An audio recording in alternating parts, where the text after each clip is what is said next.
Hello friends, आप लोग कैसे हैं। उम्मीद करता हूं आप लोग स्वस्थ होंगे, मस्त होंगे, अच्छे से होंगे। आपकी पढ़ाई बहुत अच्छे से चल रही होगी। फ्रेंड्स मैं पुजारी आर्य आप सभी का अपने यूट्यूब चैनल में स्वागत करता हूं और मैं आप सभी के बीच समाजशास्त्र विषय अर्थात सोशियोलॉजी सब्जेक्ट लेकर आता हूं। आप सब जो UGC net JRF assistant professor GIC GDC PGT किसी भी ऐसे एग्जाम की तैयारी करते हैं जिसमें समाजशास्त्र विषय से अर्थात सोशियोलॉजी सब्जेक्ट से प्रश्न पूछे जाते हैं, तो ये क्लास आप लोग ज़रूर देखा कीजिए। आप लोगों के लिए काफ़ी एग्जाम में ये क्लास आप सभी की आने वाली परीक्षाओं में काफ़ी सहयोगी साबित होगा। तो फ्रेंड्स, आप लोग किसी भी स्टेट से हो, चाहे आप बिहार से हो, झारखंड से हो, यूपी से हो, हरियाणा से हो, दिल्ली से हो, छत्तीसगढ़ से हो, झारखंड से हो, उत्तराखंड से हो, आप अगर ऐसे एग्ज़ाम की तैयारी करते हैं जिसमें सोशियोलॉजी सब्जेक्ट अर्थात समाजशास्त्र विषय से प्रश्न पूछे जाते हैं, तो ये क्लास ज़रूर देखा कीजिए। चाहे आप केबीएस एमबीएस की तैयारी कर रहे हों, है ना, किसी भी ऐसे एग्ज़ाम की तैयारी कर रहे हैं, ये जो है हर एक उस एग्ज़ाम के लिए काफ़ी सहयोगी साबित होगा आप सभी के लिए। तो आप लोग, उम्मीद करता हूँ क्लास को शेयर कर दिए होंगे, चैनल को सब्सक्राइब कर लीजिए होंगे और लाइक कर दीजिए, क्योंकि आप सभी की एक लाइक हमारी बहुत बड़ी ताकत है। और सब्सक्राइब करने से ये है कि आप लोगों को हमारी क्लास का नोटिफिकेशन पहले मिल जाएगा। शेयर कर देंगे तो ऐसा होगा कि इस निःशुल्क क्लास का बेनिफिट और आपके और मित्रों को प्राप्त हो सकेगा। ठीक है फ्रेंड्स, तो आइए आप सभी का क्लास शुरू करते हैं। आप लोग इस क्लास को ज़रूर देखा कीजिए, मिस ना किया कीजिए, क्योंकि आप लोगों को काफ़ी इम्पोर्टेंट है परीक्षा के दृष्टि से। उम्मीद करता हूँ आप लोग कापी और पेन लेकर बैठ गए होंगे। आइए देखते हैं आपका प्रश्न नंबर 1 क्या कह रहा है। क्योंकि फ्रेंड्स, आप सभी को पता होगा आप सभी के पास समय बहुत कम है, इसलिए क्योंकि आप सभी के ये एग्ज़ाम कैलेंडर कब आ जाए जिसका कोई भरोसा नहीं। क्योंकि आपका ये देखिए आज कितनी तारीख हो गया, आज 24 सितंबर हो गया है। और आपके पास अगर एग्ज़ाम का कैलेंडर आ जाता है तो मैं कितना दिन बचेगा। एक कैलेंडर आने के बाद 3 से 4 महीना का समय मिलता है आपको। पीजीटी वगैरह यदि आप देते हैं तो 3 से 4 महीना समय मिलेगा एग्ज़ाम कैलेंडर आने के बाद। तो समय कहाँ होता है, 24 सितंबर हो गया, सितंबर बीत गया, अक्टूबर, नवंबर, दिसंबर, जनवरी, फरवरी, तो फिर एग्ज़ाम के लिए समय का है। तो इसलिए आप लोग एग्ज़ाम के लिए लग जाइए, लापरवाही ना करिए, क्योंकि थोड़ी सी लापरवाही बहुत घातक हो जाती है। आइए देखते हैं आपका प्रश्न नंबर 1 क्या कह रहा है आप सभी के लिए। ये इस क्लास को ज़रूर देखिए, मिस ना कीजिए, क्योंकि परीक्षा में काफ़ी सहयोग साबित होगा। मैं बार बार कहता हूँ, ऐसा ना हो बाद में आपको पछताना पड़े। तो प्रश्न नंबर 1 क्या कह रहा है आप सभी के लिए, ध्यान दीजिएगा इस प्रश्न को। निम्नलिखित में से कौन सा एक सही सुमेलित नहीं है, सही उत्तर का चयन करें। कह रहा है निम्नलिखित में से कौन सा एक सही नहीं सुमेलित है, सही उत्तर का चयन करें। तो आपका ऑप्शन ए कह रहा है लिंग और भूमि अधिकार, वीणा अग्रवाल का बता रहा है ये। ऑप्शन बी कह रहा है लैंगिक असमानता और कानून, फ्लोबिया एग्नेस का बता रहा है। ऑप्शन सी कह रहा है महिलाएं और नातेदारी, लीला दुबे। ऑप्शन डी महिलाएं और संघर्ष, आनंदीबेन पटेल। तो इसका आंसर बताइएगा आप सब कि इसमें से कौन सा आंसर सही होगा। तो इसकी ये देखिए, आपका मैं बता रहा हूँ, लिंग और भूमि अधिकार वीणा अग्रवाल, ये आपका सही है, हैं। और आपका लैंगिक असमानता और कानून, ऑप्शन बी जो है लैंगिक असमानता और कानून, फ्लोबिया इग्नेस का, ये भी सही है आपका। और आपका ऑप्शन सी है महिलाएं और नातेदारी, लीला दुबे मैडम का, ये भी सही है। तो आपका ऑप्शन डी बचाइए, ऑप्शन डी महिलाएं और संघर्ष, आनंदीबेन पटेल मैडम इसकी नहीं है। तो फिर इसका कौन हो जाएगा, आनंदीबेन पटेल मैडम अगर नहीं है तो इसका आप ध्यान दीजिएगा, ऑप्शन डी का एक करुणा चनाना मैडम है। एक क्या नाम है इनका, करुणा चनाना मैडम, आप लोग नोट कर लीजिएगा। ये आनंदीबेन पटेल की जगह हो जाएगा, क्योंकि आनंदीबेन पटेल जो मैडम है ये यूपी यानी उत्तर प्रदेश जो की महिला राज्यपाल हैं, ये राज्यपाल हैं, ये रहने वाली आपकी गुजरात की हैं। ठीक है, तो इसका आंसर आप लोग को पता हो गया होगा, ऑप्शन ये डी हो जाएगा ये। ठीक है, मैं आपको टिक कर दे रहा हूँ ताकि आप लोग क्लास देखने में कोई दिक्कत नहीं हो। ऑप्शन डी महिलाएं और संघर्ष, या आनंदीबेन पटेल का ना होके आप लोग नोट कर लिए, ये करुणा चनाना मैडम का है। ठीक है, आइए, उम्मीद करता हूँ आप लोगों के समझ में आ गया होगा ये प्रश्न। आइए अगला प्रश्न देखते हैं क्या कह रहा है। प्रश्न नंबर 2 आपका ये आप सभी के लिए क्या कह रहा है, देखते हैं। प्रश्न नंबर 2 कह रहा कि भारत में परंपरा अनिवार्यता आधुनिकीकरण की प्रक्रिया को धीमा नहीं करती है। किसने इस प्रघटना को परंपरा की आधुनिकता कहा है। तो आप लोग इसका आंसर दीजिए। ऑप्शन ए कह रहा है लॉर्ड आई रुडोल्फ हैं ये। ऑप्शन बी कह रहा है मिल्टन सिंगर हमें हैं। ऑप्शन सी कह रहा है एलन और विल्स हैं। ऑप्शन डी कह रहा है मैक्सिम मैरियट हैं। मैकिम मैरियट है। मैक्सिम फ्रेंड्स ये गलत लिखे गए, ये मैक्सिम नहीं है, ठीक है, ये मैकिम मैरियट है। आप नोट करिए क्या है, मैकिम मैरियट है। प्रश्न 2 आप ध्यान दीजिएगा, ये देखिए प्रश्न नंबर 2। पहले प्रश्न ध्यान से आप लोग पढ़ लिया कीजिए ताकि आंसर इसका देने में दिक्कत ना हो। प्रश्न क्या कह रहा है ये, भारत में परंपरा अनिवार्यता आधुनिकीकरण की प्रक्रिया को धीमा नहीं करती है। किसने इस प्रघटना को परंपरा की आधुनिकता कहा है? तो option A Lord I Rudolph महोदय हैं। Option B Milton Singer. Option C Allen और विल्स हैं। ऑप्शन डी मैकिम मैरियट है। तो इसका आंसर क्या हो जाएगा, आप लोग बताइएगा। प्रश्न नंबर 2 का आंसर क्या होगा? तो इसका आंसर आपका हो जाएगा लॉर्ड आई रुडोल्फ महोदय। ये ऑप्शन ए इसका सही आंसर है। ध्यान दीजिएगा, ऑप्शन ए इसका सही आंसर है, ऑप्शन ए प्रश्न नंबर 2 का लॉर्ड आई रुडोल्फ। ठीक है फ्रेंड्स, क्योंकि आप ये जो प्रश्न करा भारत में परंपरा अनिवार्यता आधुनिकीकरण की प्रक्रिया को धीमा नहीं करती, किसने इस प्रक्रिया को परंपरा की आधुनिकता कहा है? तो आपका लॉर्ड आई रुडोल्फ महोदय तो ये हैं, क्योंकि भारत में परंपरा अनिवार्यता आधुनिकीकरण की प्रक्रिया को धीमा नहीं कर सकती है। लॉर्ड आई रुडोल्फ जो है, यानी कि रुडोल्फ को कहा जाता है, इसे परंपरा की आधुनिकता कहा है। इन्होंने परिघटना को परंपरा की आधुनिकता कहा है। और रुडोल्फ ने जो अपने विचार दिए हैं, वो उनकी जो पुस्तक है, नोट कर लीजिएगा, पुस्तक का नाम है द मॉडर्निटी ऑफ ट्रेडिशन। क्या है? द मॉडर्निटी ऑफ ट्रेडिशन में इन्होंने कहा है कि यही कि आपकी परंपरा की आधुनिकता, रुडोल्फ ने कहा प्रघटना को परंपरा की आधुनिकता, इस पुस्तक में आपको विस्तार पूर्वक इन्होंने दे रखा है। तो इनकी कुछ आपका रुडोल्फ महोदय की अन्य पुस्तकें नोट कर लीजिए, जो एग्जाम आप व्यू काफ़ी इंपॉर्टेंट है, बराबर पूछा जाता है। आप लोग इसको नोट करके रखिएगा। उम्मीद करता हूँ कापी और पेन लेके बैठे ही होंगे, तो इसका नोट कर लीजिए। इनकी है, ये क्या है आप देखिए, इन परस्यूट ऑफ लक्ष्मी। क्या है? इन परस्यूट ऑफ लक्ष्मी, इसको नोट कर लीजिएगा। इस बुक का काफ़ी इंपॉर्टेंट है, आप लोग नोट करिए, इसीलिए कह रहे हैं नंबर 1 बुक इनकी है इन परस्यूट ऑफ लक्ष्मी। और अगली बुक इनकी है post modern Gandhi and other essay. क्या बताया मैंने, ध्यान दीजिएगा। दूसरी बुक ये क्या बताया इनकी, इम्पॉर्टेंट है, रुडोल्फ महोदय के post modern Gandhi and other एसे।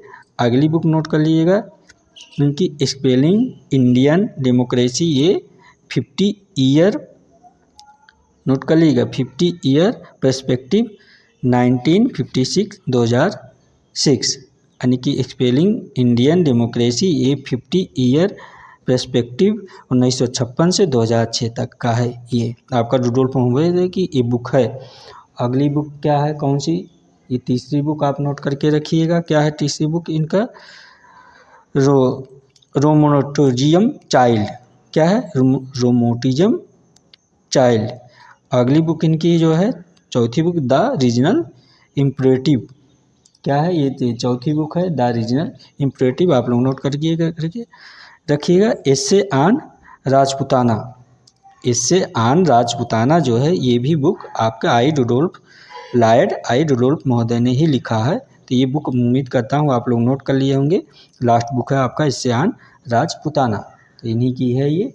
तो उम्मीद करता हूँ ये प्रश्न आपके समझ में आ गया होगा। आइए देखते हैं अगला प्रश्न क्या कह रहा है आपका, प्रश्न नंबर 3। ये प्रश्न उत्तर नंबर 3 क्या कह रहा है, आप ध्यान दीजिएगा। ये चल का है नहीं रहा। प्रश्न उत्तर 3 आपका कह रहा है फ्रेंड्स, किस वर्ष स्वापक औषधि और मना प्रभावी पदार्थ अधिनियम का किया गया था? ये आपका प्रश्न 3 कह रहा है, ध्यान दीजिए कि किस वर्ष स्वापक औषध और मना प्रभावी पदार्थ अधिनियम का नियमित किया गया था। ठीक है, तो आपका option A 1987, option B 1985, option C 1989, option D 1998। तो इसका आंसर क्या हो जाएगा, आप सब बताइएगा। तो ये स्वापक औषध और मना प्रभावी पदार्थ अधिनियम का वर्ष जो आप नोट कर लीजिएगा, सन 1985 है। ये ऑप्शन बी हो जाएगा इसका आंसर आप लोग। ठीक है, इसको नोट करके रखिएगा। अगला प्रश्न आपका देखते हैं क्या है। आइए प्रश्न नंबर 4 आपका क्या कह रहा है। ये प्रश्न उत्तर नंबर 4 कह रहा है कि निम्नलिखित में से कौन वह प्रथम समाजशास्त्री विद्वान था जो श्वेत वसन अपराध का सुव्यवस्थित रूप से अध्ययन किया है। निम्नलिखित में से कौन सा प्रथम समाजशास्त्री विद्वान था जो श्वेत वसन अपराध का सुव्यवस्थित रूप से अध्ययन किया है। तो इसका आंसर गलत होना ही नहीं चाहिए, आप सभी को आना चाहिए, क्योंकि आप लोग इस समाजशास्त्री को आप लोग ग्रेजुएशन से ही पढ़ रहे हैं। ग्रेजुएशन में पढ़े होंगे, जो पीजी किए हैं तो आप सब उसमें भी पढ़े होंगे, आप सबके सिलेबस में रहे हैं। ये आपका ऑप्शन दे रखा है। Option A MB. क्लिनार्ड है, ऑप्शन बी है डब्ल्यू.जी. कार्सन है, ऑप्शन सी है ई.एच. सदरलैंड महोदय है, ऑप्शन डी है ए कोहेन महोदय है। तो इसका आंसर क्या हो जाएगा? इसका आंसर आप सभी का गलत नहीं होना चाहिए भूल के भी। तो आपका ऑप्शन सी हो जाएगा, ये सदरलैंड महोदय हैं। ठीक है, श्वेत वसन अपराध का जो है इन्होंने बहुत अच्छे से अध्ययन किया है। प्रश्न नंबर 4 आप लोग ध्यान, क्योंकि ये इनकी जो कृत है नोट कर लीजिए। इनकी कृत क्या है आपके सदरलैंड महोदय का? प्रिंसिपल्स ऑफ क्राइमोलॉजी, प्रिंसिपल ऑफ क्राइमोलॉजी इनकी बुक है, नोट कर लीजिएगा। क्राइमोलॉजी, जो सफ़ेदपोश अपराध जिसको बोलते हैं, श्वेत वसन अपराध या सफ़ेदपोश अपराध कहते हैं।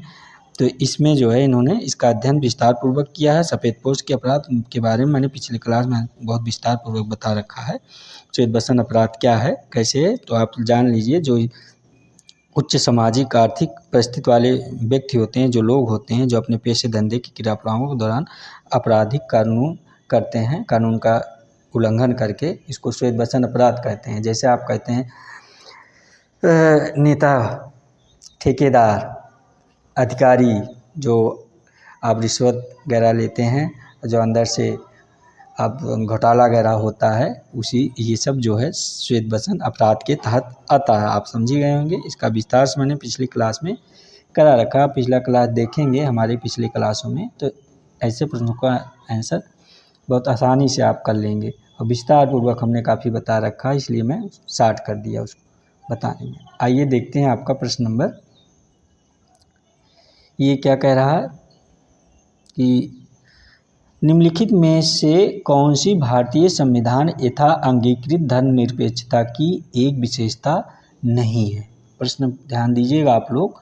ये प्रश्न नंबर 5 है कि निम्नलिखित में से कौन सी भारतीय संविधान यथा अंगीकृत धर्मनिरपेक्षता की विशेषता नहीं है। ठीक है, यानी धर्मनिरपेक्षता की विशेषता नहीं। आप अभी से देख लीजिए, धर्मनिरपेक्षता की बात कर रहा है। इसमें 4 पॉइंट दिया है। 4 ऐसे कौन सा पॉइंट है जिसमें धर्मनिरपेक्षता की बातें नहीं आ रही है, बाकी बातें आ रही हैं। आइए देखते हैं ऑप्शन ए कह रहा है आपका, सभी के लिए धर्म की वैयक्तिक एवं सामूहिक स्वतंत्रता की गारंटी। ये ऑप्शन ए कह रहा है, तो ये तो सही ही है। ऑप्शन बी कह रहा है आपका कि सार्वजनिक रोजगार और शिक्षा में धर्म के आधार पर राज्य द्वारा भेदभाव नहीं किया जाएगा। ये भी आपका सही है। देखिए ऑप्शन बी भी आपका सही है।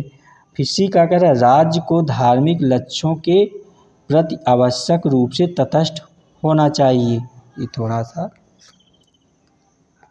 हो सकता है ऑप्शन सी ही आपका आंसर हो। फिर देख लेते हैं पहले चारों ऑप्शन।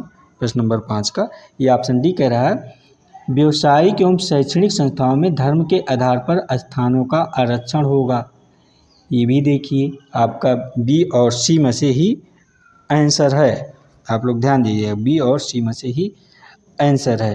तो इसका आपका ये क्या कह रहा है, ऑप्शन सी जो है, राज्य को धार्मिक लक्ष्यों के प्रति आवश्यक रूप से तटस्थ होना। हाँ, तटस्थ होना मतलब आप किसी धर्म का सपोर्ट नहीं करेंगे। ये भी सही है आपका सी। ठीक है, ऑप्शन डी है, व्यावसायिक एवं शैक्षणिक संस्थाओं में धर्म के आधार पर स्थानों का आरक्षण होगा। ये नहीं है, ऑप्शन डी जो है आपका आंसर हो जाएगा। ये नहीं है, क्योंकि धर्म के आधार पर आरक्षण आपको मिलता ही नहीं है।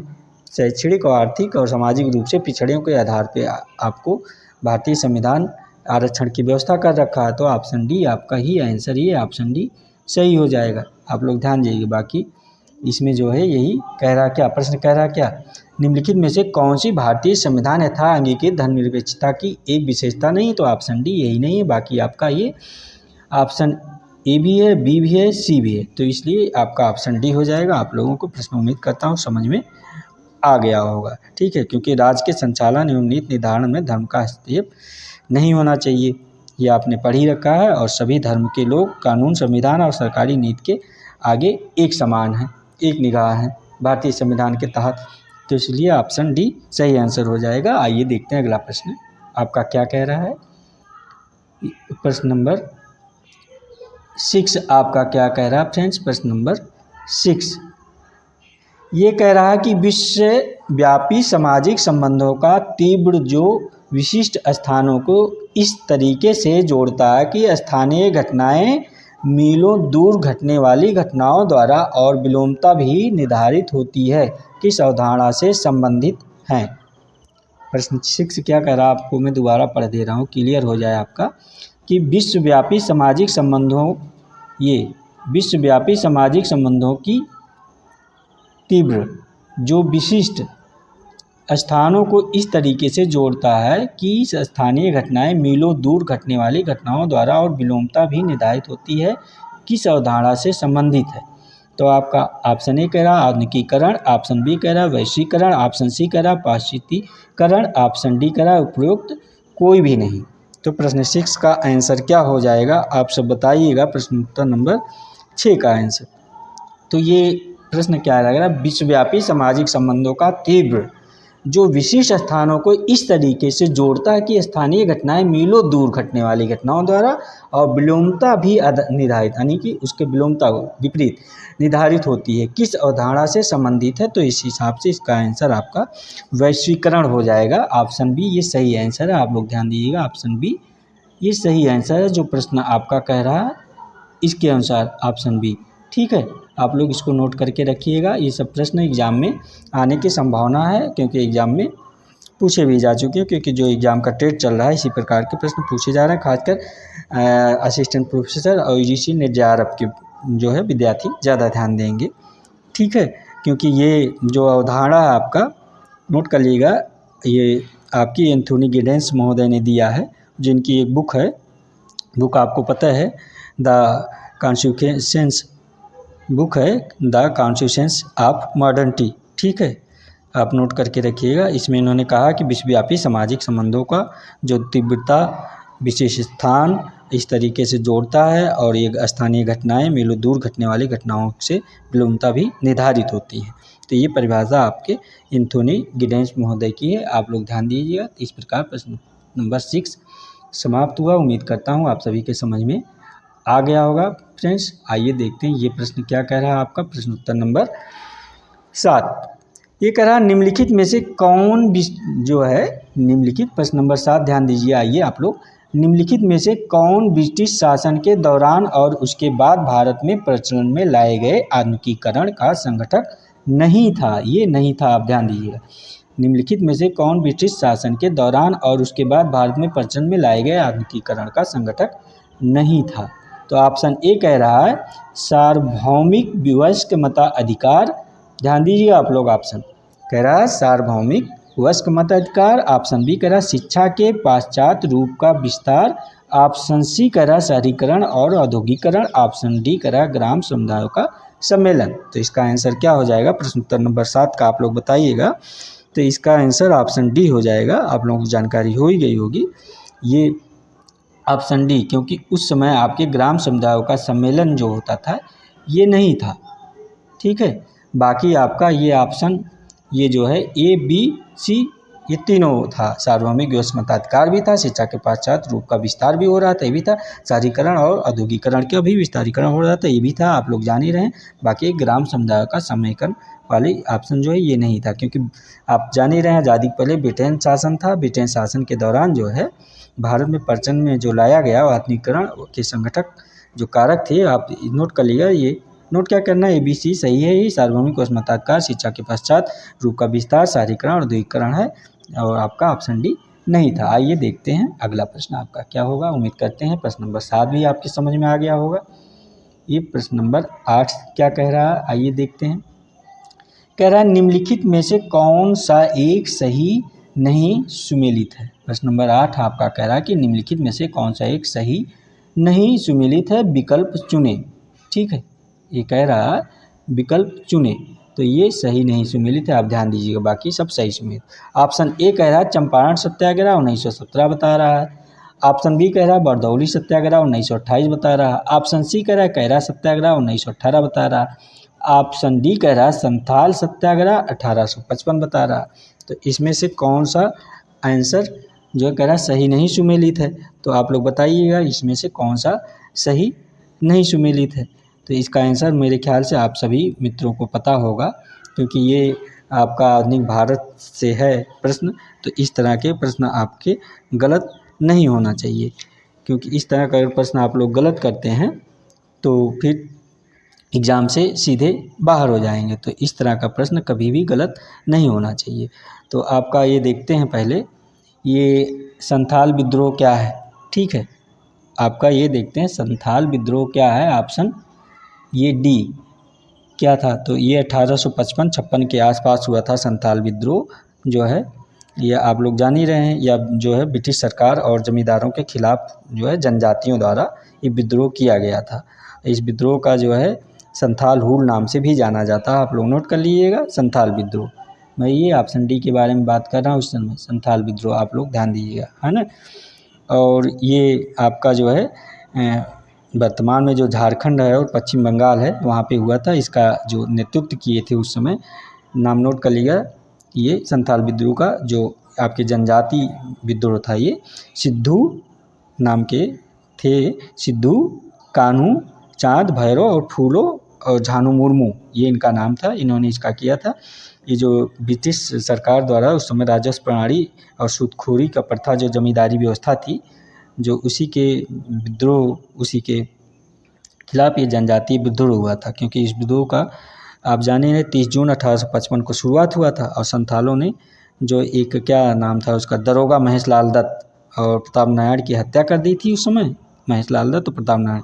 तो इस विद्रोह को दबाने के लिए सरकार ने जो मार्शल लॉ लगा दिया था। ठीक है, और जिस कारण विद्रोह को दबाने के लिए सेनाओं के द्वारा काफ़ी उत्पात मचाया गया था और काफ़ी जान माल के इसमें नुकसान हुआ था। संथाल विद्रोह जो कि एक जनजातीय विद्रोह था ये। और आपका ये अगला क्या है देख लेते हैं। अगला क्या है, ये आपका ये क्या कहते हैं, ये कैरा विद्रोह क्या है। ये जो कैरा सत्याग्रह था, ये ऑप्शन सी की बात मैं कर रहा हूँ, आप लोग ध्यान दीजिएगा। एक ऑप्शन सी कैरा सत्याग्रह 1918, तो ये आपका गुजरात के खेड़ा ज़िले में हुआ था। ये कृषक आंदोलन था कैरा विद्रोह, आप लोग ध्यान दीजिएगा। ये 1918 को हुआ था। ये ऑप्शन ये भी सही है, यानी कि आपका डी भी सही है, ए भी सही थे। इस आंदोलन की शुरुआत जो थे एक मोहनलाल थे, जो किसानों की मदद के लिए आए थे, और जो उस समय अकाल और प्लेग हुआ था उसकी वजह से भुगतान न करने के कारण किसानों को दिक्कत हुई थी। तो इस आंदोलन में सरदार भाई पटेल भी शामिल थे, आपके सरदार वल्लभ भाई पटेल भी, और गांधी जी ने भी इसमें जो है इस आंदोलन में शामिल थे। और सरकार ने जो आदेश जारी किया था उस समय राजस्व वसूली का अधिक, तो इसी के खिलाफ ये आंदोलन किया गया था। तो 11 मार्च 1918 को इस आंदोलन की शुरुआत की थी गांधी जी के साथ साथ समाज सुधारक और कार्यकर्ताओं ने मिलकर। तो इससे आंदोलन को जान ही रहे हैं आप, जो है गुजरात का खेड़ा जिले में हुआ था, आप नोट कर लीजिएगा। कृषक आंदोलन था ये, ठीक है, कैरा सत्याग्रह आंदोलन। तो आपका अगला क्या है, बारदौली सत्याग्रह। आइए देखते हैं ये क्या क्या है। बारदौली सत्याग्रह आपका क्या कह रहा है, ये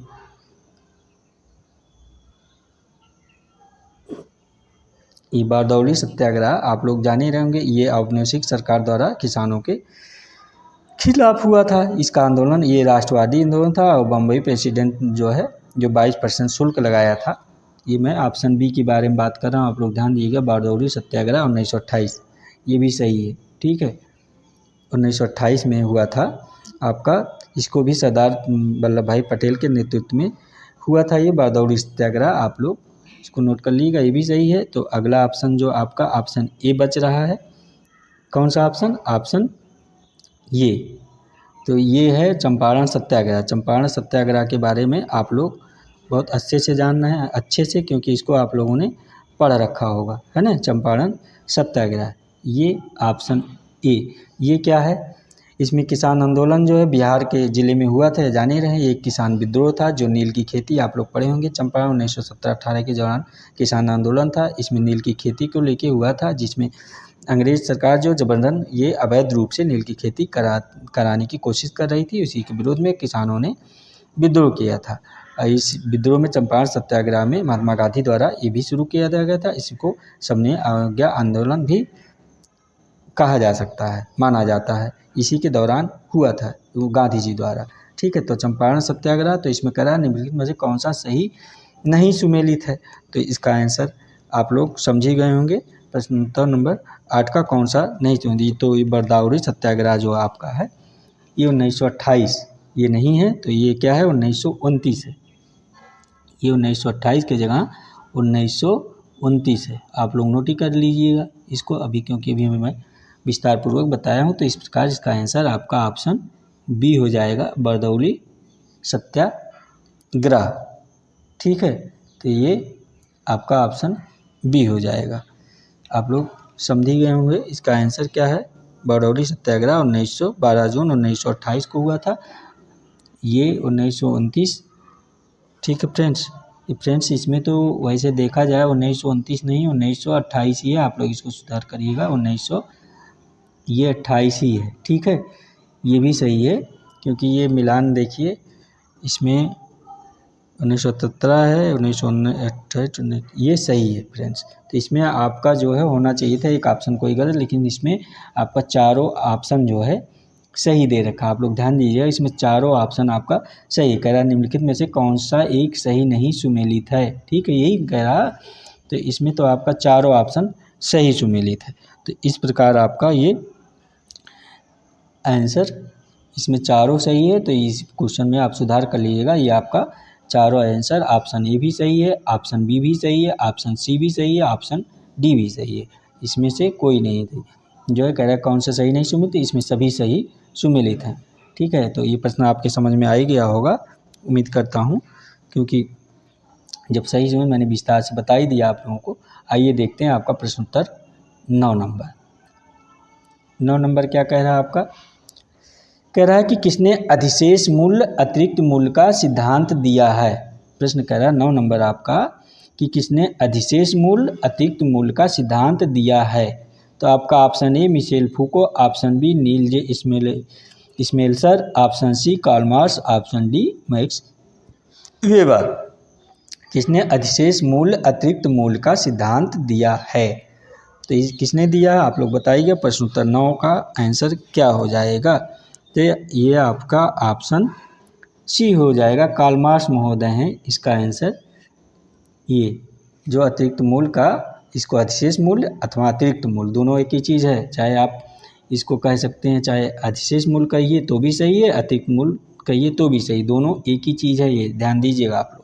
तो कार्ल मार्क्स का ये है आपका, क्योंकि आपके जो एडम स्मिथ महोदय हैं ये एक अर्थशास्त्री हैं, ना कि समाजशास्त्री हैं। इन्होंने राजनीतिक अर्थशास्त्रियों को इन विचारों का समर्थन किया है और कहते हैं कि मार्क्स ने अधिशेष मूल्य या अतिरिक्त मूल्य का जो सिद्धांत प्रतिपादन किया है, इस सिद्धांत का मार्क्स ने कहा कि पूंजीपतियों का लाभ श्रमिकों के अत्यधिक शोषण पर निर्भर करता है। पूंजीपतियों का लाभ श्रमिकों के, क्योंकि जो अतिरिक्त मूल्य होता है ना, जो कमाई होती है चालाकी से घोटाला करके किया जाता है अतिरिक्त यानी मूल्य से ज़्यादा, तो उसी को अतिरिक्त मूल्य या आपका कहा जाता है अधिशेष मूल्य कहा जाता है।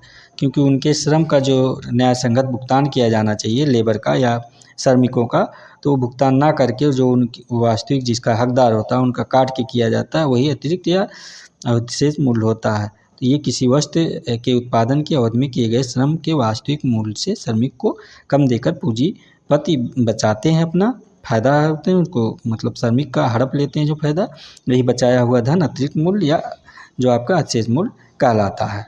मेरे ख्याल से आप प्रश्न नंबर 9 का आंसर समझ गए होंगे। आइए देखते हैं अगला प्रश्न क्या कह रहा है आप सभी के लिए। प्रश्न नंबर 10, प्रश्न उत्तर नंबर 10 क्या कह रहा है आप लोग ध्यान दीजिएगा। निम्नलिखित में से कौन सा विद्रोह फसल में जोरदार अधिकारों को आधे से कम करके 1/3 करने और गरीब बटाईदार किसानों के अधिकारों में संगत बढ़ोतरी करने की मांग के साथ शुरू हुआ। प्रश्न नंबर 10 आप लोग ध्यान दीजिएगा क्योंकि तभी समझ में आएगा। कह रहा निम्नलिखित में से कौन सा विद्रोह फसल में जोरदार अधिकारों को आधे से कम करके एक तिहाई करने और गरीब बटाईदार किसानों के अधिकारों में संगत बढ़ोतरी करने की मांग साथ शुरू हुआ। तो ऑप्शन ए कह रहा Telangana, option B Tebhaga, option C Naxalbari, option D Sarvodaya. तो इसका आंसर क्या हो जाएगा आप सब बताइएगा। तो इसका आंसर आपका ऑप्शन बी हो जाएगा, तेभागा। क्या हो जाएगा? ऑप्शन बी ये तेभागा आंदोलन। ये आप लोग नोट करके रखिएगा ऑप्शन बी, ठीक है। इसको ऐसे प्रश्न गलत नहीं होना चाहिए क्योंकि तेभागा विद्रोह जो था फसल के जोतदार के अधिकारों को लेके था, जो एक तिहाई करने की बात हो रही थी, गरीब में बटाईदारों के अधिकारों को संगत बढ़ोतरी की मांग के साथ शुरू हुआ। तो ये आंदोलन आपका बंगाल में किसान आंदोलन के रूप में हुआ था। 1946 में आंदोलन सर्वाधिक जो है सशक्त आंदोलन के तहत देखा जाता, जिसमें फ्लाइट कमीशन आपकी सिफारिश के अनुरूप कार्य किया था और ये आंदोलन जोतदारों और विरुद्ध बटाईदारों के आंदोलन था। इस आंदोलन का जो महत्वपूर्ण नेता था आप लोग नोट कर लीजिएगा, जल्दी कहीं नहीं मिलता, कंपाराम सिंह एवं भवन सिंह थे, ठीक है। इस आंदोलन के आप लोग इसको नोट करके रखिएगा। तेभागा आंदोलन के बारे में बटाईदारों के लेके था किसानों के बीच, ठीक है। तो इसका अगला प्रश्न देखते हैं क्या आप लोग। उम्मीद करते हैं ये तेभागा आंदोलन आप सबके समझ में आ गया होगा। आइए देखते हैं अगला प्रश्न क्या कह रहा है आप सभी का। प्रश्न नंबर 11 कह रहा पारंपरिक, प्रश्न नंबर 11 कह रहा आपका पारंपरिक भारतीय समाज में जजमानी प्रथा निम्नलिखित में से किस पर आधारित थी। जजमानी प्रथा के बारे में आप जान ही रहे हैं, इसमें वस्तु विनिमय वगैरह किया जाता है, ठीक है।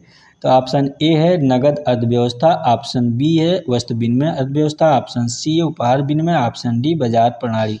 तो इसका आंसर आप लोग जानेंगे, मैं अभी बता ही दिया, ऑप्शन बी है वस्तु विनिमय अर्थव्यवस्था जजमानी में होता है, नगद वस्तु का आदान प्रदान नहीं होता, आप लोग जान ही रहे हैं। प्रजापति व्यवस्था से जजमानी में क्या होता है, जजमान और कमीन क्या होता है। प्रश्न नंबर 11 क्योंकि पिछले क्लास में मैंने बहुत अच्छे से जजमानी व्यवस्था वगैरह पे क्लास ले चुका हूँ, आप लोग पिछला क्लास जरूर देख लिया कीजिए क्योंकि जजमानी व्यवस्था जो है वस्तु विनिमय व्यवस्था के तहत आता है। पारंपरिक भारतीय समाज में जजमानी प्रथा वस्तु विनिमय अर्थव्यवस्था पर आधारित थी क्योंकि इसमें वस्तु विनिमय क्या होता है, अन्न के बदले अन्न, यानी कि हम आपके यहाँ काम करते हैं तो आप उस काम के बदले कुछ देंगे, है ना कि रुपया पैसा कौड़ी चलेगा।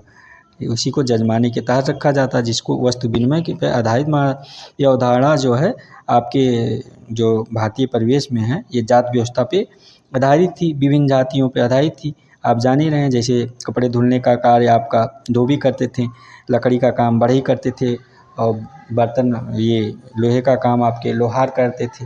तो इस प्रकार जजमानी व्यवस्था आधारित थी, काम पे बांट कर रखा था। जजमानी प्रथा में व्यवस्थित और क्रमबद्ध अध्ययन करने का श्रेय जो आपको किसको माना जाता है, ये नोट करके रखिए। आपके आजकल लेविस महोदय हैं, जिनकी पुस्तक है आजकल लेविस महोदय के, नोट कर लीजिए। विलेज लाइफ क्या है, village life in northern India, ये आजकल लेविस महोदय की पुस्तक है जिसमें जजमानी व्यवस्था के बारे में विस्तार पूर्वक से बता रखा है इन्होंने। आप लोग इसको ध्यान दीजिएगा कि क्योंकि आप इस व्यवस्था में जिस परिवार की सेवा किया जाता है वह परिवार जजमान कहलाता है और जो सेवा करने वाला होता है वो कमीन होता है। ये नोट कर लीजिएगा। सेवा देने वाले को क्या कहते हैं, सेवा देने वाले को जजमान कहते हैं, सेवा लेने वाले को जो है इसमें क्या कर रहा है वह परिवार जजमान कहलाता है, जबकि सेवा करने वाला व्यक्ति जजमान, जो सेवा देता है जजमान कहलाता है, जो सेवा लेता है वो कमीन कहलाता है, ठीक है। आप इसको नोट करके रखिएगा। आइए देखते हैं, आपको ये प्रश्न समझ में आ ही गया होगा मेरे ख्याल से। आइए देखते हैं अगला प्रश्न क्या कह रहा है। प्रश्न नंबर 12 आप सभी के लिए, प्रश्न उत्तर नंबर 12 क्या कह रहा है। ये 12 नंबर प्रश्न क्या कह रहा है आप ध्यान दीजिएगा। कह रहा है कि निम्नलिखित कथन किसका है। ये कह रहा है प्रश्न नंबर 12 आप ध्यान दीजिए कि निम्नलिखित कथन किसका है।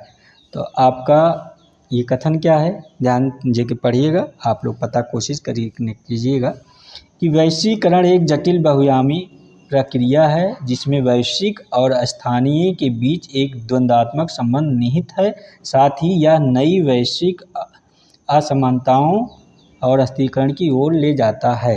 तो आपका ऑप्शन ए है कार्ल मार्क्स महोदय, option B Anthony Giddens, option C Morris Ginsberg, option D है उपरोक्त कोई नहीं। तो इसका आंसर क्या हो जाएगा? प्रश्न नंबर 12 का आंसर आप लोग ही फटाफट बताइएगा। तो आपका ऑप्शन ये हो जाएगा बी, एंथोनी गिडेंस महोदय हैं, ये ऑप्शन बी सही आंसर हो जाएगा। इसको आप लोग नोट करके रखिएगा इस प्रश्न को, क्योंकि निम्नलिखित में प्रश्न क्या करा, निम्नलिखित कथन किसका है? तो वैश्वीकरण एक जटिल बहुआयामी प्रक्रिया है जिसमें वैश्विक और स्थानीय के बीच एक द्वंद्वात्मक संबंध निहित है, साथ ही यह नई वैश्विक असमानताओं और अस्थिरीकरण की ओर ले जाता है। तो ये कथन आपके एंथोनी गिडेंस महोदय का है, क्योंकि जो एंथोनी गिडेंस महोदय की एक पुस्तक है, आप लोग नोट कर लीजिएगा, जो क्या है पुस्तक, द कॉन्स्टिट्यूशंस ऑफ मॉडर्निटी में इन्होंने बताया है कि वैश्वीकरण एक जटिल बहुआयामी प्रक्रिया है जिसमें वैश्विक और स्थानीय के बीच द्वंद्वात्मक संबंध पाया जाता है। ठीक है, ये आपका नोट कर लीजिए, एंथोनी गिडेंस महोदय का कथन है। उम्मीद करता हूँ ये प्रश्न आपके समझ में आ गया होगा। देखते हैं प्रश्न नंबर 13 क्या कह रहा है आपका। आइए, ये कह रहा किसकी कृति से कहा जाता है कि औद्योगिक समाजशास्त्र का समान रूप में और विशेष रूप से यूएसए में आविर्भाव हुआ? प्रश्न 13 कह रहा है, अब ध्यान दीजिए कि किसकी कृति से यह कहा जाता है कि औद्योगिक समाजशास्त्र का समान रूप से और विशेष रूप से यूएसए में आविर्भाव, मानी कि उस यूएसए क्या है, यूनाइटेड अरब किंगडम यानी अमेरिका में आविर्भाव हुआ। ठीक है, तो आपका ऑप्शन ए कह रहा Mayer, option B Warner, option C Mayo, option D है जेलर मैन। ठीक है, तो इसका आंसर क्या हो जाएगा? प्रश्न उत्तर नंबर 13 का फटाफट बताइए। तो आपके जो मेयो महोदय हैं, एल्टन मेयो द्वारा जो इनकी पुस्तक लिखी गई है, ऑप्शन इसको पहले नोट कर लीजिएगा, ऑप्शन सी इसका आंसर होगा एल्टन मेयो महोदय। ठीक है, ये ऑप्शन सी नोट करके रखिएगा। इसमें क्या है, एल्टन मेयो द्वारा जो इनकी पुस्तक है, एक नोट कर लिए, the human problems of an industrialised civilisation. ठीक है, इसको नोट कर लीजिएगा। तो और अगली पुस्तक नोट करिएगा जिसमें इन्होंने the social problems of in industrial civilisation. और अगली पुस्तक नोट करिए, क्या है अगली पुस्तक, the psychology of pair joint. ठीक है, अगला पुस्तक इनका है साइकोलॉजी एंड रिलीजन्स। अगली पुस्तक है the early sociology of management and organisation. ये पुस्तक आपका काफ़ी इंपॉर्टेंट है, एल्टन मेयो महोदय का, जो एक अमेरिकी सोशियोलॉजिस्ट है। नोट करके रखिएगा, काफ़ी इंपॉर्टेंट है, क्योंकि एल्टन मेयो को आपका father of human resource management भी कहा जाता है। क्या कहा जाता है इनको? यूएसए के हैं ये आपके एल्टन मेयो महोदय, father of human resource management भी कहा जाता है इनको। आप लोग नोट करके रखिएगा। प्रश्न नंबर 13 ये आप सभी के लिए काफ़ी महत्वपूर्ण है। ठीक है, ध्यान दीजिएगा। आइए देखते हैं प्रश्न नंबर 14 क्या कह रहा है आप सभी के लिए। प्रश्न नंबर 14 नंबर प्रश्न कह रहा, ध्यान दीजिएगा आप लोग, कि किसने अनुभविक अध्ययन के आधार पर तर्क प्रस्तुत किया कि अनौपचारिक संबंध नौकरशाही में एक महत्वपूर्ण भूमिका निभाते हैं? प्रश्न 14 कह रहा है, आप ध्यान दीजिएगा, प्रश्न ध्यान से पढ़ा कीजिए कि किसने अनुभविक अध्ययन के आधार पर तर्क प्रस्तुत किया कि अनौपचारिक संबंध नौकरशाही में एक महत्वपूर्ण भूमिका निभाते हैं? तो ऑप्शन ए आर के मर्टन, ऑप्शन बी टीवी यानी टॉम बोटामोर हो गए, ऑप्शन सी है पीएम ब्लाउ, ऑप्शन डी है मैक्स वेबर। तो इसका आंसर क्या हो जाएगा प्रश्न नंबर 14 का? तो आंसर आपका ऑप्शन सी पीएम ब्लाउ महोदय हैं। ये आपके ऑप्शन सी नोट करके रखिएगा, ऑप्शन सी पीएम ब्लाउ महोदय हैं। क्या है ये पीएम ब्लाउ महोदय जो आपके हैं, ये एक अमेरिकी समाजशास्त्री हैं, पीटर एम ब्लाउ, पूरा नाम नोट कर लीजिएगा, पीटर एम ब्लाउ, जो एक ब्यूरोक्रेसी, सामाजिक गतिशीलता, व्यावसायिक और संस्था के विनिमय सिद्धांत के प्रति किए गए अपने योगदान के लिए जाने जाते हैं। कौन? ये ब्लाउ। ठीक है, पीटर एम ब्लाउ नोट कर लीजिएगा। ये अमेरिकी व्यावसायिक और संरचना व्यापारिक संगठनों की संस्था पर कई महत्वपूर्ण अनुभविक शोध किया है इन्होंने। जो है कौन? आपके पीटर एम ब्लाउ, एक अमेरिकी समाजशास्त्री, नोट करके रखिए, जो इन्होंने अनेक पुस्तकों की रचना कर रखा है। कुछ पुस्तक इम्पॉर्टेंट है जो आप लोग नोट कर लीजिएगा, मैं बता दे रहा हूँ। नंबर 1 है द डायनेमिक्स ऑफ ब्यूरोक्रेसी, आप नोट कर लीजिएगा पुस्तकों का। नंबर 1 है द डायनेमिक्स ऑफ ब्यूरोक्रेसी। अगली पुस्तक इनकी है, दूसरी मैं बता रहा हूँ, फॉर्मल ऑर्गेनाइजेशन ये कंपैरेटिव अप्रोच, ठीक है, फार्मर ऑर्गेनाइजेशन ए कंपैरेटिव अप्रोच, ये दूसरी पुस्तक इनकी थी, नोट कर लीजिएगा। और तीसरी पुस्तक मैं बता रहा हूँ, ये भी नोट कर लीजिए। ये सब एग्जाम में पूछे जाने वाले हैं मिलान वगैरह, इसलिए नोट करा दे रहा हूँ, क्योंकि हर जगह आपको बुक में मिलेगा नहीं, इसलिए नोट करके आप लोग रख लीजिएगा, तो आप लोगों के लिए लाभदायक ही होगा। अगली पुस्तक है exchange and power in social life. ये किसका है? पीटर एम ब्लाउ की सारी बुकें हैं, exchange and power in social life. ये तीसरी बुक है। चौथी बुक है the American occupational structure with Duncan, ठीक है, ये नोट कर लीजिएगा, ये आपके चौथी बुक है, डनकन। अगली पुस्तक है पांचवी इनकी, the structure of organisation with R A scholar, यानी कि द स्ट्रक्चर ऑफ ऑर्गेनाइजेशन, आप नोट कर लीजिएगा इतना, इसी से आपको ये पुस्तक पकड़ में आ जाएगी। इस प्रकार जो है ना इनकी जो सबसे महत्वपूर्ण की पुस्तक है द डायनेमिक्स ऑफ ब्यूरोक्रेसी, ये जरूर नोट करके रखिएगा, ये बार बार पूछा जाता है। द डायनेमिक्स ऑफ ब्यूरोक्रेसी, ये आपके पीटर एम ब्लाउ महोदय की पुस्तक है, जो इसमें इन्होंने औपचारिक रूप से संबंध नौकरशाही एक महत्वपूर्ण भूमिका निभाते हैं, इन सब के बारे में विस्तार रूप से बता रखा है। प्रश्न नंबर 14 ये हो गया। अगला प्रश्न आपका देखते हैं क्या है, प्रश्न नंबर 15 क्या कह रहा है आपका, आइए देखते हैं 15 नंबर प्रश्न आपका क्या कह रहा है। ये प्रश्न नंबर 15 नंबर प्रश्न कह रहा है कि स्वतंत्र समाज में विकास के किस मॉडल का अनुसरण किया गया। क्या कह रहा है आपका 15 नंबर प्रश्न है कि स्वतंत्र भारत में विकास के किस मॉडल का अनुसरण किया गया है। आपका ऑप्शन ए पूंजीवादी मॉडल, ऑप्शन बी समाजवादी मॉडल, ऑप्शन सी मिश्रित अर्थव्यवस्था, ऑप्शन डी बाजार अर्थव्यवस्था। आप लोग इस प्रश्न को मेरे ख्याल से पढ़ चुके होंगे, क्योंकि ये ऐसा प्रश्न है, ये बार बार पूछे जाते हैं इस प्रकार के प्रश्न एग्जामों में। कह रहा स्वतंत्र भारत में विकास के किस मॉडल का अनुसरण, यानी किस मॉडल का अनुसरण किया गया है। तो आपका ऑप्शन ए पूंजीवादी मॉडल, बी समाजवादी मॉडल, सी मिश्रित अर्थव्यवस्था, डी बाजार व्यवस्था। तो इसका ऑप्शन हो जाएगा, मेरे ख्याल से आप सबको पता ही चल गया होगा, आप लोग बताइए, ऑप्शन सी इसका है मिश्रित अर्थव्यवस्था, ठीक है। ये मिश्रित अर्थव्यवस्था आपका जो है भारतीय अर्थव्यवस्था का स्वतंत्रता विकास के सबसे महत्वपूर्ण अर्थव्यवस्था मिश्रित अर्थव्यवस्था जारी है, क्योंकि आप लोग मिश्रित अर्थव्यवस्था जो स्वतंत्र भारत के विकास के लिए है, ये अर्थव्यवस्था मॉडल का अनुसरण किया गया है, क्योंकि एक मिश्रित अर्थव्यवस्था एक ऐसी अर्थव्यवस्था है, आप ध्यान दीजिएगा, जो अलग अलग आर्थिक योजनाओं का मिश्रण है ये आपका, क्योंकि ये निजी क्षेत्र में और राज्य अर्थव्यवस्था का निर्देशन करते हैं, या फिर एक ऐसी अर्थव्यवस्था जिसमें सार्वजनिक स्वामित्व या तथा निजी स्वामित्व का मिश्रण होता है, यानी कि प्राइवेट और सरकारी, जिसको निगमीकरण किया गया था स्वतंत्रता के बाद। आप लोग जानते हैं जो प्राइवेट संस्थानें थे निगमीकरण किया गया था, जिसको सरकार ने अधिग्रहण किया था, इसके किस लिए किया गया, जिसमें सभी की भागीदारी हो, सभी को जो है बराबर की हिस्सेदारी हो, चाहे वो भी किसी जाति धर्म अमीर गरीब किसी प्रकार का व्यक्ति हो, किसी के साथ भेदभाव ना हो, सरकारी योजनाओं का इसलिए शामिल किया था, इसी को मिश्रित अर्थव्यवस्था के तहत रखा गया है। ये स्वतंत्र भारत में विकास के किस मॉडल का अनुसरण किया गया, तो आप लोग नोट करके रखिएगा, ऑप्शन सी मिश्रित अर्थव्यवस्था।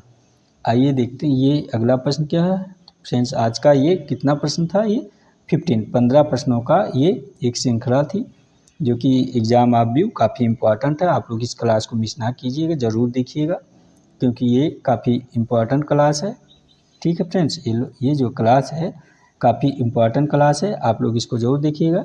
आप लोग चैनल का नाम तो जान ही रहे हैं, समाजशास्त्र जो है, चाहे पुजारीवाद समाजशास्त्र द्वारा पुजारीवाद सर्च करना है यूट्यूब पे, जो नए हैं समाजशास्त्र द्वारा पुजारीवाद डालेंगे तो भी आ जाएगा, और आप लिखेंगे या तो सोशियोलॉजी बाई पुजारी आर्य लिख देंगे तो भी आएगा, आप डायरेक्ट लीजिए सोशियोलॉजी बाई पुजारी लिख दीजिए तो भी आ जाएगा। टेलीग्राम लिंक आप अपना टेलीग्राम जो लिंक है ऑफिशियल पुजारी, इस पर कोई भी आप कमेंट वगैरह करके अपनी जानकारी प्राप्त कर सकते हैं, और टेलीग्राम लिंक से आप थ्रू जुड़ जाएंगे तो आपका बेनिफिट होगा, क्योंकि इसमें मैं PDF वगैरह जो क्लास वगैरह इसमें डाल देता हूँ। आपका ये व्हाट्सअप नंबर है हमारा, ये व्हाट्सअप नंबर 9452 733 186, इस पर आप कमेंट करके कोई भी जानकारी शिक्षा से संबंधित यानी एजुकेशनल जानकारी प्राप्त कर सकते हैं, खासकर सोशियोलॉजी सब्जेक्ट से जो है। इस क्लास को आप मिस ना कीजिए, ज़रूर देखा कीजिए, क्योंकि ये क्लास आपको एग्ज़ाम आप व्यू काफ़ी इंपॉर्टेंट है। ये क्लास आपको परीक्षाओं में काफ़ी सहयोग प्राप्त करेंगे, क्योंकि ये जो क्लास लाते हैं फ्रेंड्स आप सभी के लिए हम, ये क्लास जो है जो एग्ज़ाम में प्रश्न पूछे जा चुके हैं और यह भविष्य में आपके एग्ज़ामों में आने की संभावना है, पूछे जाने की संभावना है। तो इस क्लास को आप लोग ज़रूर देखा कीजिए।